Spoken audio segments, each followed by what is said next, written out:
Thank you. First of all, I want to thank everyone for being here today. It's really an honor being here and sharing the table with two people that I agree are totally dedicated to the betterment of the criminal justice system. Charmaine has been a line prosecutor all her life, and she certainly understands how to work in the courtroom. David has been in academics all his life, and he is incredibly smart and someone that I have also a great deal of respect for. I agree with Charmaine that actually there are so many things that we share that really the differences here are going to come down to how do we move policy and how do we move safety in the district attorney's office in the next years to come. I am the only one in this group that actually has led large organizations and has moved public policy forward in an effective manner.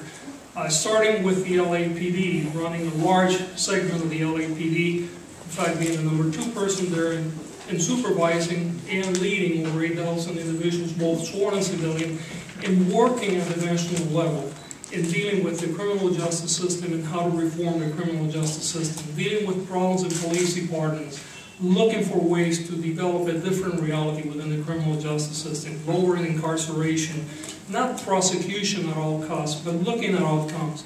Then moving into Mesa, Arizona, and facing one of the most toxic environments that anyone can face politically, where you have hate, and I have to say hate underlined, against not only people of color, and primarily in this case Latinos, but against members of the LGBT community and many other communities that were different, and taking a strong stand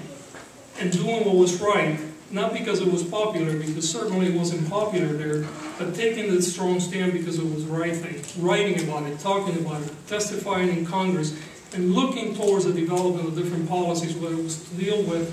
issues that had to do with immigration, or quite frankly, issues that had to do even with Prop 8, when we had LGBT members of the LGBT community that wanted to demonstrate in front of a local temple, and being told that if they would do so, their safety would be threatened, and providing the safety necessary to make sure that they could do so and enjoy the same freedoms that everybody else in our community enjoyed. Then I came to San Francisco, and I came to San Francisco and I was hired here because, in fact, David Onig, as well as other commissioners, believed that there was a need to have a different movement within the police department.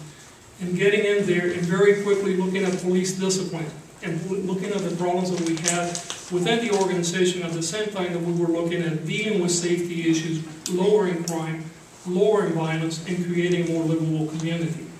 I did that very successfully, lowering homicides down to about 50%. Now, clearly I didn't do it by myself. Obviously, there was a tremendous amount of work by the men and women of the organization, as well as many of the people in the community that work with us. But the reality is, if you look at the work that was done in the last 18 months with the criminal justice system in San Francisco, and not only lowering crime, but also lowering incarceration, and the impact that that has had in our community, is something that I think that all San Franciscans should be proud of, and it's not something that, quite frankly, has been replicated in most other counties. As a matter of fact, in the year 2010, we were able to lower incarceration at the same time that we outpaced the reduction in crime, not only at the average for the state level with most other counties.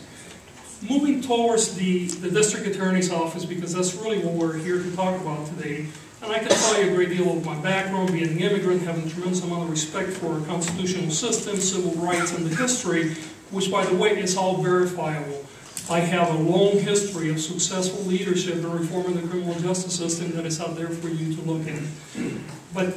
getting into the district attorney's office and looking at what can we do with the district attorney's office. You know, I have many men and women working at the district attorney's office that are excellent. They're outstanding trial lawyers. You're not hiring a trial lawyer. You're hiring, as a district attorney, you're hiring someone that can lead the organization, that can motivate people to do the right things, and that can also manage the organization when it comes to budgetary issues. And I'm the only one that has that level of experience here. In the first 100 days that I took office, we immediately reorganized our office to make sure that we will be dealing with low-level crimes in an effective and cost-efficient way, at the same time that we started to create the space in order to deal with the more serious offenses in a way that will develop the ability to have the outcomes that we need, which is safety, not necessarily a guilty plea.